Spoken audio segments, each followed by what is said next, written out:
बिस्मिल्लाहिर्रहमानिर्रहीम। अस्सलाम वालेकुम नाज़रीन, आप यूट्यूब चैनल देख रहे हैं। मैं इमरान खान हूँ। सबसे पहले इमरान खान साहब ने क्या कहा जेल से वो आप सुन लीजिए। डोनाल्ड ट्रंप जो है वो आज हलफ उठाने जा रहा है। यानी अभी जब मैं आपसे ये बात कर रहा हूँ तो चंद घंटों के बाद आपको ये खबर आ जाएगी कि डोनाल्ड ट्रंप ने अमेरिका के 47वें सदर का हलफ उठा लिया है। एक दिन पहले डोनाल्ड ट्रंप ने जो अनाउंसमेंट्स की उसने खतरे की घंटी बजा दी है पूरी दुनिया के लिए, अमेरिका की एस्टेब्लिशमेंट के लिए और अमेरिका की जो पुरानी हुकूमत गई है उनके लिए भी। यानी डोनाल्ड ट्रंप अपनी पॉलिसीज के साथ आ रहा है, पहले से ज्यादा तगड़े तरीके से आ रहा है और वो और उसकी टीम पहले से मुख्तलिफ भी है। अब इस पे हम बाद में बात करते हैं। इमरान खान साहब ने एक बात बड़ी क्लियरली ये कह दी है, एक मरतबा फिर कह दी है कि मैंने डील कोई नहीं कर दी। ये अलीमा खान साहबा गई थी, कुछ सहाफी भी गए थे, वो भी मिले थे और वकील भी मिले थे। इमरान खान साहब का केस एक और लगा हुआ था अदालत के अंदर, तो वहां इमरान खान साहब को मौका मिला बात करने का। तो अलीमा खान ने बाहर आकर बताया कि इमरान खान कह रहे हैं कि मुझे सजा इसलिए सुनाई गई कि मैं कोई डील कर लूं। इमरान खान का कहना है कि कोई डील नहीं कर रहा, जितनी देर जेल में रखना है, जितने मर्जी ऐसे जजेस लाकर बिठा दे, मैं डील डूल नहीं करूंगा, मैंने कोई डील नहीं करनी और मैं मुकदमा का सामना करूंगा। मुझे सजा इसलिए सुनाई गई है कि कोई डील कर लूं। इस फैसले का मुज़ाकराती कमेटी से कोई ताल्लुक नहीं है। यानी इमरान खान साहब मुज़ाकरात के हामी हैं। आज पॉलिटिकल आदमी है ना, तो वो हमेशा से और हमेशा ये रहेगा कि वो टेबल टॉक का हामी रहे और इमरान खान साहब भी ऐसे ही हैं। लेकिन साथ ही साथ वो डील नहीं करना चाहते। इमरान खान साहब रास्ता दे सकते हैं, मुज़ाकरात कर सकते हैं, डील नहीं कर सकते। इमरान खान साहब ये जानते हैं कि मैंने डील की तो मेरा हशर वही होगा जो नवाज शरीफ का हशर हो गया इस पाकिस्तान के अंदर। बेड़ा गर्क होगा नवाज शरीफ का, अपनी भी दोनों सीटें हार गया और कुछ पल्ले भी नहीं रहा। हालांकि इमरान खान साहब ने इस मुल्क में रिकॉर्ड लगाया हुआ है, 5 सीटों से इलेक्शन लड़ा और 5 जीत गए। उसके बाद दोबारा जिमनी इलेक्शन हुए, जितने सीटें लड़ी वो 1-2 छोड़ दी, पता नहीं क्या हुआ था। लेकिन मुझे यहां तक याद है कि इमरान खान साहब अब तक की तारीख में सबसे ज्यादा इलेक्शन जीतने वाले मेंबर कौमी असेंबली बने हैं। बहरहाल अलीमा खान साहब ने मजीद बताया कि इमरान खान चाहते थे कि यह केस हाईकोर्ट में जाए और अब यह केस हाईकोर्ट में जाएगा। उन्होंने 2 मुतालबात पर बात करने को कहा है और वो वही मुतालबात है जो इमरान खान साहब कहते हैं कि जी जुडिशल कमीशन बनाए, और दूसरा इमरान खान साहब कहते हैं जी के जो बेगुनाह कैदी हैं, जिनको सियासी नौयत के केसेस बनाकर जेलों में बंद किया हुआ है, उनको रिहा किया जाए। बुशरा बीबी को सहूलतकारी पर 7 साल की सजा सुनाई गई। ये भी तो बताएं कि ये कौन सी सहूलतकारी है। इस केस में जरदारी और नवाज शरीफ नहीं है, लेकिन बानी पीटीआई और बुशरा बीबी को सजा दे दी गई है।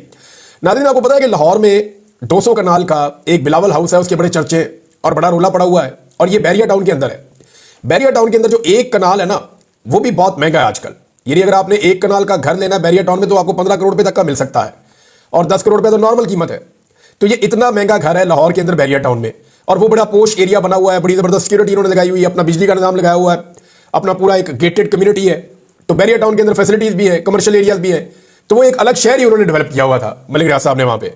तो वहां बिलावल का इतना बड़ा घर कैसे बन गया, कभी किसी ने सोचा है? ये उसी दौर की बात है जब बिलावल हाउस बन रहा था लाहौर में बैरिया टाउन के अंदर। जिस वक्त कराची के अंदर मलिक रियाज साहब जो है वो जमीन अक्वायर कर रहे थे बैरिया टाउन कराची के लिए, और उसी पे बाद में मलिक रियाज को 460 अरब रुपए का जुर्माना भी हो गया था। अब ना किसी ने जरदारी को पूछा, ना किसी ने मुराद अली शाह को पूछा, उनमें से एक सदर है, दूसरा वजीर आला है, और मलिक रियाज को जुर्माना कर दिया। ठीक है, अच्छा किया जुर्माना किया। और उसके बाद यही मलिक रियाज नवाज शरीफ के बेटे से प्रॉपर्टी खरीदते हैं दुगनी कीमत के ऊपर, और वो भी नवाज शरीफ मलिक रियाज को बुलाकर कहता है कि मेरा बेटा मुश्किल में है, आप उससे 1 हाइट पार्क खरीद लें, और फिर ये खरीद लिया जाता है। अब मुझे एक बंदे ने फोन करके क्लेम किया, मैं उसको कंफर्म नहीं कर सकता, लेकिन इसके ऊपर तहकीकात करनी चाहिए। अगर किसी के पास भी कोई इंफॉर्मेशन है तो वो जरूर मेरे साथ शेयर करें।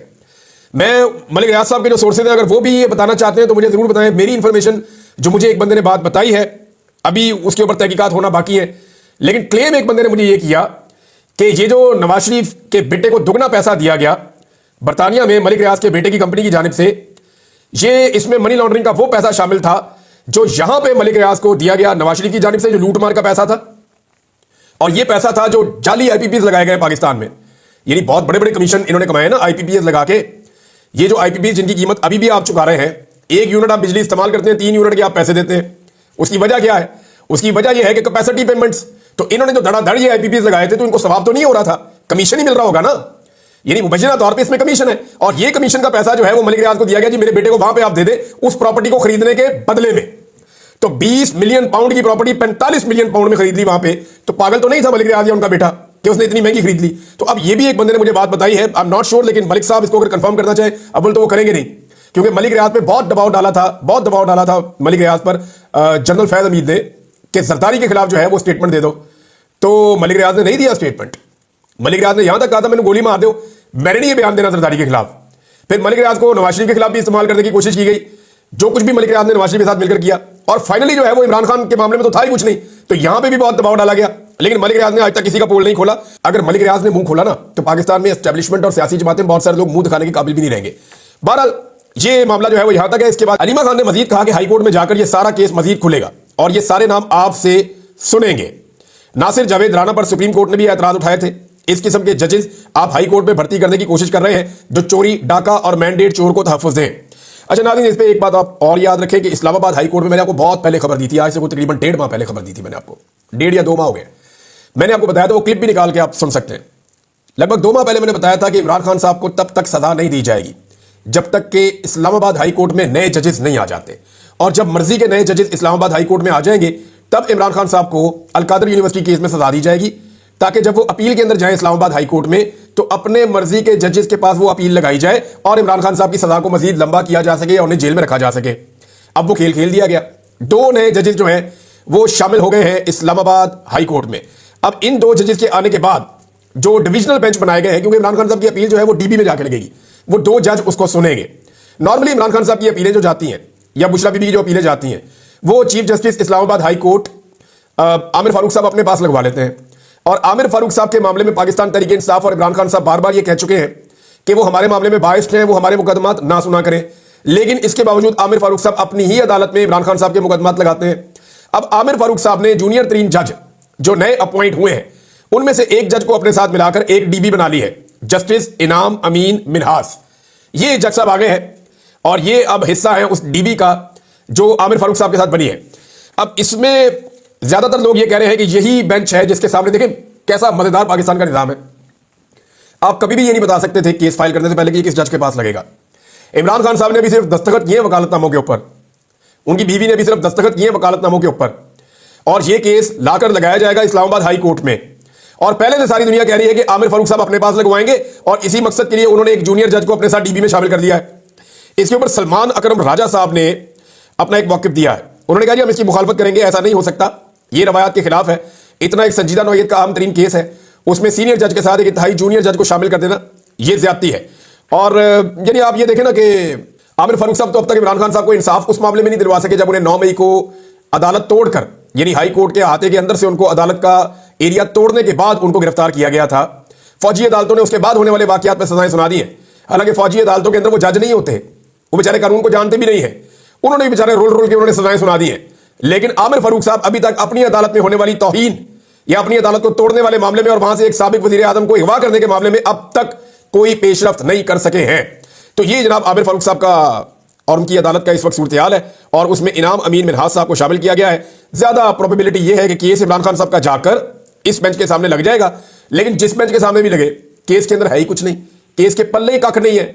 और खुद जो जज फैसला दे रहा है वो कह रहा है जी तजादात है, प्रोसिक्यूशन ने जो बातें की वो तजादात है। मेरे ख्याल में आमिर फारूक साहब इसको लंबा खींच लेंगे, मैक्सिमम ये कर सकते हैं कि इसको लंबा खींच लेंगे, इसको ले जाए कई महीनों तक ले जाए, बहुत लंबा। वो पहले भी बहुत सारे केसों को बहुत लंबा ले जाने के माहिर हैं। तो आमिर फारूक साहब के सामने अगर ये केस लग गया तो वो इसको इतना लंबा खींच देंगे, इतना लंबा खींच देंगे, इसको 5-6 महीने तक भी खींच सकते हैं। अब डिपेंड करता है कि एस्टैब्लिशमेंट कब तक इमरान खान साहब का बोझ उठा सकती है। डोनाल्ड ट्रंप की जो आम तरीन तकरीर आई है एक दिन पहले हलफ उठाने से, उसमें डोनाल्ड ट्रंप के अजाइम का पता चला है। कुछ चीजें जो डोनाल्ड ट्रंप के हवाले से क्लियर हुई है, तो चीन के हवाले से डोनाल्ड ट्रंप ने जो राब्ता हुआ चीनी क़यादत से, ये इसको खुशाइन करार दिया जा रहा है। ऐसा लगता है कि डोनाल्ड ट्रंप किसी जंग में चीन के साथ भी नहीं जाना चाहते, वो यूक्रेन वाली जंग को फौरी तौर पे बंद करवाना चाहते हैं। जो कुछ मुआहदे जो बाइडन ने किए थे दुनिया के साथ, डोनाल्ड ट्रंप उनको खत्म करना चाहते हैं। और कुछ खुफिया दस्तावेजात हैं अमेरिका की तारीख की जो अब तक पब्लिक नहीं की गई, डोनाल्ड ट्रंप उनको भी पब्लिक करना चाहते हैं। इन दस्तावेजात को जब पब्लिक किया जाएगा तो अमेरिका की जो डीप स्टेट है उसके मुंह के ऊपर से नकाब उतरेगा। डोनाल्ड ट्रंप बहुत गुस्से में आ रहे हैं और डोनाल्ड ट्रंप को इस बात का आइडिया है कि डीप स्टेट ने उनका रास्ता रोकने की पूरी कोशिश की। अमेरिका की एस्टैब्लिशमेंट के खिलाफ डोनाल्ड ट्रंप का गुस्सा है। डोनाल्ड ट्रंप फौरी तौर पे एस्टैब्लिशमेंट को भी नकाब करने के लिए 3 रिपोर्टों का उन्होंने नाम लिया जिनको वो सामने लेकर आएंगे। पहली खुफिया दस्तावेजात जो है वो अमेरिकी सदर जॉन एफ कैनेडी के 1963 में होने वाले कत्ल की है। उसके बाद 1968 में सेनेटर रॉबर्ट कैनेडी और स्याफाम समाजी कारकुन मार्टिन लूथर किंग और स्याफाम समाजी कारकुन जो है वो मार्टिन लूथर किंग जो है उनके कत्ल के वाकयात से जुड़ी फाइलें भी डोनाल्ड ट्रंप कह रहे हैं जी मैं आम कर दूंगा। अब ये चीजें अगर डोनाल्ड ट्रंप करने जा रहे हैं तो आप अंदाजा कर लें डोनाल्ड ट्रंप और उनकी टीम किस कदर खिलाफ है डीप स्टेट या एस्टैब्लिशमेंट के। और अमेरिका की एस्टैब्लिशमेंट ही है जिसने पाकिस्तान के अंदर रिजीम चेंज में किरदार अदा किया। क्या डोनाल्ड ट्रंप इस मामले के ऊपर नोटिस लेंगे? क्योंकि यहां पे अगर इंक्वायरी हो जाती है ना तो ऐसी ऐसी चीजें सामने आएंगी कि 14 तबक सबके रोशन हो जाएंगे।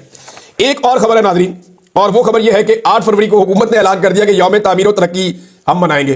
पाकिस्तान में टके की तामीर और तरक्की इन्होंने नहीं की जब से इक्तदार में आए। बेड़ा गर्क किया इन्होंने पाकिस्तान का। जितने मंसूबे चल रहे थे, चाहे वो डैम बन रहे हो, चाहे वो बड़ी हाईवेज बन रही हो, चाहे वो इंडस्ट्रियल जोन बन रहे हो, जितना भी प्रोजेक्ट पाकिस्तान के अंदर चल रहा था, जितने काम करते, तो पाकिस्तान तहरीक-ए-इंसाफ एक नकम्मी सियासी जमात साबित हो रही है। वो सिर्फ इमरान खान साहब की मकबूलियत के ऊपर इंहिसार कर रही है, वरना अभी तक वो व्हाइट पेपर जारी करते सिर्फ उन मंसूबों के ऊपर, तो आवाम सर पकड़ के बैठ जाती जो मंसूबे इस हुकूमत ने आने के बाद बंद कर दिए हैं। सिर्फ खैबर पख्तूनख्वा के अंदर 90 बड़े मंसूबे, जिसमें तालीमी मंसूबे, हेल्थ के मंसूबे, एनर्जी के मंसूबे, इंफ्रास्ट्रक्चर के मंसूबे और ज़राए आमदरफ्त, तो बहुत सारी चीजें इन्होंने बंद कर दी। अब ये जितना कुछ इस हुकूमत ने बंद किया है, उसके बाद ये कैसे मना सकते हैं यौम तामीर तरक्की? बहरहाल ये मनाने जा रहे हैं, जबकि पाकिस्तान तहरीक इंसाफ उस दिन यौम स्याह मनाने जा रही है। अब होगा क्या? सोशल मीडिया के ऊपर आपको नजर आएगा यौम स्याह, जो पूरी कौम मना रही होगी। दूसरी तरफ आपको जो है पाकिस्तानी मीडिया के ऊपर, क्योंकि उनको बेचारों को आजादी नहीं है ना, तो लिहाजा पाकिस्तानी मीडिया पे आपको मुस्बत रिपोर्टिंग नजर आ रही होगी, बहुत तामीर तरक्की होगी पाकिस्तान की। आपको शहबाज शरीफ का चमकता चेहरा, नवाज शरीफ का दमकता चेहरा, और टिकटॉकर्स आपको नजर आ रही होगी, कोई ऐसे जा रही है, कोई ऐसे जप्पी पा रही है, कोई इधर से निकल रही है, कोई इधर से म्यूजिक चल रहा है, कुछ स्लोमो आ रहा है, आपको यही सारा कुछ जनाब उसके अंदर नजर आएगा। अब अंदाजा कर लें कि पंजाब पाकिस्तान का सबसे बड़ा सूबा है। इस सूबे को चलाने के लिए ऐसे गैर संजीदा लोगों के और ऐसे अजीबोगरीब गिरोह के हवाले कर दिया गया है, ऐसे नौसरबाजों के हवाले किया गया है कि पंजाब का बजट रिहर्सलों पे, प्रोग्रामों पे, टिकटॉकरों पे, यानी एक राजकुमारी टिकटॉकर है और उसके शौक पूरे करने के लिए पहले तो उसे जाली वज़ीर आला बनाया गया, जाली फार्म 47 के ऊपर, और अब उसकी जाली मकबूलियत के लिए उसके शौक पूरे किए जा रहे हैं। इतना बड़ा सूबा ऐसे ड्रामेबाजों के हवाले कर दिया, और अब ये नौसरबाज जो है एक ही घिसा पिटा स्क्रिप्ट लेके चले जाते हैं, कभी जनूबी पंजाब में, कभी अपर पंजाब में, कभी जो है वो सियालकोट, कभी यहां कभी वहां, और जो इन्होंने ड्रामे शुरू किए हुए हैं, और किसी किस्म का अवाम के लिए रिलीफ टके का है ही नहीं। जितने वादे इन्होंने अवाम के लिए किए थे, वो सारे के सारे वादे इन्होंने तोड़ दिए। अब सिर्फ झूठी तसल्लियां दे रहे हैं कि हम ये करने वाले हैं और वो करने वाले हैं। अवामी फलाह के तमाम मंसूबे बंद हो चुके हैं। इनके पास कोई अवाम को देने के लिए ना प्लान है, ना अवाम को देने के लिए कोई रिलीफ है। 300 यूनिट तक की बिजली इन्होंने मुफ्त देनी थी, और 100 यूनिट वाले की इन्होंने कमर तोड़कर रख दी है। कोई प्रोजेक्ट इन्होंने मुकम्मल नहीं किया, और जिस प्रोजेक्ट का भी इन्होंने नाम लिया था, वो सिर्फ उसके इश्तिहार छपे हैं और कुछ नहीं हुआ। और इन्होंने ड्रामे करने हैं रोजाना की बुनियाद के ऊपर, इन्होंने टिकटॉक बनाने हैं, उसके अलावा इनका कोई और शौक नहीं है। और अभी इकट्ठे होकर बैठे मियां साहबान, फैसला जो हुआ उसके असरात अब नजर आना शुरू हो गए। यानी हुकूमत जो है वो पाकिस्तान तहरीक इंसाफ के मुतालबात जो तहरीक इंसाफ ने किए उनसे भाग गई है। यानी हुकूमत का इख्तियार ही नहीं है, बल तो बहुत कमजोर हुकूमत है। अब अगर एस्टैब्लिशमेंट ने हुकूमत के सर में डंडा ना मारा कि भाई इनके मुतालबात मानो, तो फिर ये मुतालबात तो हुकूमत भाग गई, क्योंकि नवाज शरीफ ने साफ कह दिया है अपने लोगों को कि मैं पहले ही अपने पांव पे कुल्हाड़ा मार चुका हूं, बेड़ा गर्क पहले ही हो गया है। अब अगर पाकिस्तान तहरीक इंसाफ की बातें मानी तो ये आपको ट्रैप कर रहा है। इमरान खान जेल से बैठ के आप लोगों के पल्ले कख नहीं बचेगा। अब पीटीआई जो है वो अगर जुडिशल कमीशन नहीं बनाती हुकूमत, जिससे वो पीछे हट रही है, और हुकूमत ये कह रही है कि हमें मजीद वक्त चाहिए, हो सकता है हुकूमत 1 हफ्ता 5 दिन और मांग ले, और हो सकता है पाकिस्तान तहरीक इंसाफ वो वक्त दे भी दे, लेकिन हुकूमत जुडिशल कमीशन बनाएगी नहीं, क्योंकि जुडिशल कमीशन बनाने में हुकूमत का सारा बयानिया बढ़ जाता है। 26 नवंबर के कत्लेआम का जवाब इनके पास है नहीं, पूरी दुनिया में आवाज उठ रही है। 9 मई को जो कुछ भी हुआ उसके ऊपर इन्होंने जो उसके बाद किया उसका भी जवाब इनके पास नहीं है। इमरान खान को क्यों और किसने और कैसे गिरफ्तार किया, किसके हुक्म पे गिरफ्तार किया, जब उनको अगवा किया गया इस्लामाबाद हाई कोर्ट से, इसका जवाब भी किसी के पास नहीं है। अब पाकिस्तान तहरीक इंसाफ के पास भी कोई रास्ता बचेगा नहीं, यानी उन्हें सिविल नाफरमानी की तहरीक में जाना पड़ेगा पूरी संजीदगी के साथ, जिसको अभी तक पाकिस्तान तहरीक इंसाफ संजीदगी से नहीं देख रही, और नई अवामी तहरीक की तैयारियां तेज करनी पड़ेंगी। हुकूमत मजीद वक्त मांग सकती है, जैसा कि मैंने आपको बताया। नवाज शरीफ साहब ने एक फैसला किया कि जो बैरूनी दबाव आएगा इंसानी हुकूक के लिए, उसको एक सियासी हथियार बनाया जाए। तो मैं मियां साहब को सिर्फ एक बात कहना चाहता हूं कि मियां साहब, जैसे आपने गुज़िश्ता 3 साल गुजारे ना, या 2019 में जब आप डील मार के प्लेटलेस गिरा के पाकिस्तान से निकल गए थे, उस वक्त से लेके आज के दिन तक आपके पास मियां साहब अब सिर्फ एक ही हथियार है, और वो हथियार है ब्रश और पॉलिश। इसके अलावा आपके पास कोई हथियार नहीं है। इसी हथियार का आपको इस्तेमाल करना पड़ेगा मियां साहब, दिन रात करना पड़ेगा मियां साहब, रफ्तार के साथ करना पड़ेगा मियां साहब, क्योंकि जिस वक्त आपने बूट पॉलिश छोड़ी, आपके इक्तदार का सूरज गरू। अब आप कोई बयानिया नहीं बना सकते, कोई किसी चीज को आप अपना हथियार नहीं बना सकते, आपका कोई नैरेटिव नहीं बनेगा। आपके पास सिर्फ पॉलिश होगी और आपके पास ब्रश होगा। आप पॉलिश करते जाएं, करते जाएं, करते जाएं, इससे आपके इक्तदार को थोड़ा बहुत टूल मिल जाएगा। शहबाज शरीफ साहब को पॉलिश ज्यादा तेज करनी पड़ेगी, क्योंकि आदिल बाज़ई वाला जो केस है, उस केस में जो बयान हल्फी जमा करवाया गया था वो इनके शरीफ बरादरान के खाते पड़ गया। वहां पे अदालत ने फौरी तौर पे हुक्मनामा जारी किया। वहां पे इलेक्शन कमीशन की बड़ी सुबकी भी हुई है, और सुप्रीम कोर्ट ऑफ पाकिस्तान ने क्लियरली कहा, मंसूर अली शाह साहब की अदालत थी, आयशा मलिक साहबा थी, उन्होंने कहा जी ये क्या है, और ये तो जानिबदारी है, और संजीदा सवालात खड़े कर दिए सुप्रीम कोर्ट ऑफ पाकिस्तान ने इलेक्शन कमीशन ऑफ पाकिस्तान के कंडक्ट के ऊपर और उनकी जानिबदारी के ऊपर। और साथ ही साथ ये भी हुक्म दिया है कि फौरी तौर पर जो बयान हल्फी वाला मामला है, इसके ऊपर फैसला किया जाए लोअर कोर्ट को। मामला क्या है कि आदिल बाज़ई ने केस कर दिया है नून लीग की क़यादत के ऊपर कि इन्होंने मेरा जाली बयान हल्फी इस्तेमाल किया है। और जाली बयान हल्फी का मतलब आप समझते हैं, शहबाज शरीफ साहब नाइल भी हो सकते हैं, नवाज शरीफ साहब नाइल भी हो सकते हैं।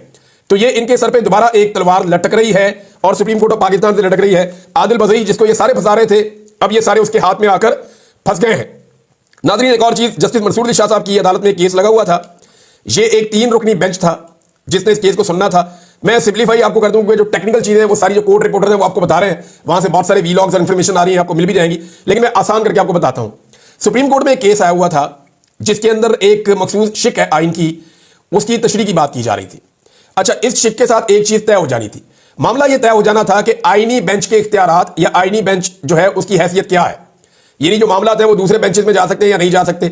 अब यह मामला वंस फॉर ऑल सेटल होने जा रहा था। अब अगर यह मामला वो 3 रुकनी बेंच सेटल कर देता तो इसके नतीजे में आईनी बेंच का जो गैर कानूनी या मनमाना इस्तेमाल है वो इस्तेमाल बंद हो सकता था। हुकूमत के लिए एक बंद बन सकता था, हुकूमत के अज़ाइम के सामने जो वो 2 नंबरी करते हैं अदालत को कंट्रोल करने के लिए। तो फौरी तौर पे जनाब ये अब बेंच ने कहा हुआ था कि पीर वाले दिन केस लगेगा, लेकिन कॉल लिस्ट जारी नहीं हुई। ये ऐसा कभी नहीं हुआ तारीख में। एक बेंच बैठा हुआ है 3 जजेस का। जस्टिस आयशा मलिक साहब ने कहा, ये कैसे हो सकता है कि 3 जजेस के मुकाबले में एक शख्स का दिमाग ज्यादा बेहतर काम कर रहा हो, चीफ जस्टिस का। यानी अब हुआ यह है कि ये जो बेंच 3 रुकनी बेंच था, इसने पीर वाले दिन 1 बजे केस लगना था, बाकायदा हुक्म जारी कर दिया गया था, लेकिन सुप्रीम कोर्ट ऑफ पाकिस्तान के हुक्म की खिलाफ वर्जी की गई एक इंतजामी ऑर्डर के जरिए से। सुप्रीम कोर्ट के ऑर्डर की खिलाफ वर्जी नहीं हो सकती, कोई इंतजामी ऑर्डर नहीं कर सकता। लेकिन जस्टिस याया अफरीदी ने खामोशी के साथ जस्टिस अमीनुद्दीन उनके साथ बैठे और जस्टिस मंसूर अली शाह साहब को आगाही नहीं किया, क्योंकि कमेटी के तीसरे मेंबर जस्टिस मंसूर अली शाह साहब है। जस्टिस मंसूर अली शाह को आगाही नहीं किया और दोनों ने बैठकर यह फैसला किया कि यह वाला जो केस है आईनी बेंच के हवाले से जो मामला तय होना है इसको आईनी बेंच में मुंतकिल कर दिया जाए। अब आप अंदाजा करें कि जिसके बारे में मामला तय हो रहा है वही अपना मामला तय करेगा। यह इंसाफ का कत्ल नहीं है तो और क्या है। सारे के सारे वकला तंजीमें, सारे के सारे सीनियर वकला, सारे के सारे कोर्ट रिपोर्टर्स, सीनियर जर्नलिस्ट और जितने भी कानून को जानने वाले लोग हैं वो तमाम सर पकड़ के बैठे हैं कि सुप्रीम कोर्ट ऑफ पाकिस्तान में ये हो क्या रहा है, अदालत को मजाक बना दिया गया है। मुतीउल्लाह जान साहब इसमें लिखते हैं कि चीफ जस्टिस याया अफरीदी और आईनी बेंच के सरबराह जस्टिस अमीनुद्दीन ने कमेटी के रुकन जस्टिस मंसूर अली शाह को मुतला किए बगैर ही प्रैक्टिस एंड प्रोसीजर कमेटी का इजलास तलब करके सुप्रीम कोर्ट के हुक्म के खिलाफ आज वो बेंच तश्कील नहीं दिया जिसमें आईनी बेंच और रेगुलर बेंच के बीच इख्तियार समाज से मुतालिक बहस होना थी कि जनाब जो आम बेंचेज हैं उनके इख्तियार क्या है और आईनी बेंच उनका इख्तियार क्या है। इसके ऊपर यह केस चल रहा था। अब इस केस को जानबूझकर नहीं चलने दिया गया और उसको वहां रेफर किया जा रहा है जो अदालत ही मुतनाज़े है।